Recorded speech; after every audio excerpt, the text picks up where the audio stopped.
Now to a tragic death in the Inland Empire where a 13-year-old boy lost his life attempting a dangerous social media stunt. Tonight, his heartbroken family is speaking out about their son who loved football and died far too soon. Shelby Nelson live in Murrieta with the story. Shelby?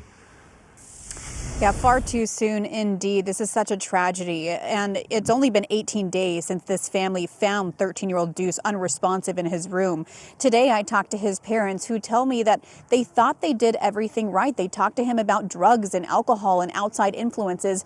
And now they are sounding the alarm, telling people to pay attention, telling parents to pay attention to what their kids are exposed to.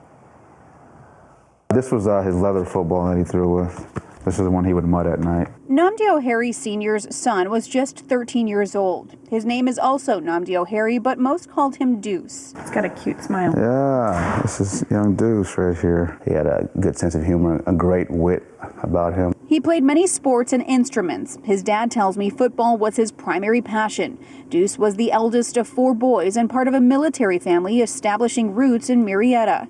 But the family is now coming to terms with his loss, nearly 3 weeks after they found him unresponsive in his room. It was the morning of February 3rd. Leading up to then, his dad tells us they had sports and family activities. It was like any other day. We came home, they showered. We were watching the Grammys. He was excited that Kendrick Lamar was sweeping all his categories. But the next morning when they discovered him, panic kicked in. Deuce's mom performing CPR, dad calling 911 and rushing to a neighbor for help. Deuce didn't make it. It appeared he had taken his own life, but it just didn't make sense. Deuce was always looking to the future, excited for what was ahead. As his parents began asking questions, they learned that Deuce had learned of a social media game in which children were making themselves pass out. I heard something where this young person tried to make themselves pass out. But I guess they came back from it. The CDC has been warning about the dangers for years, saying it can cause serious injury or even death. Deuce didn't have any social media accounts. His phone had strict parental controls, and they believe this was a result of what he may have learned from outside influences, possibly at school. Trying to go through the Rolodex of like guilt, right? Did we check in more?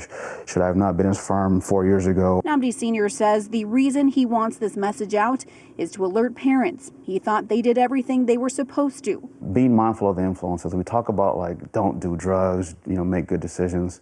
We don't talk about don't follow social media trends or playing social media games, and maybe we need to.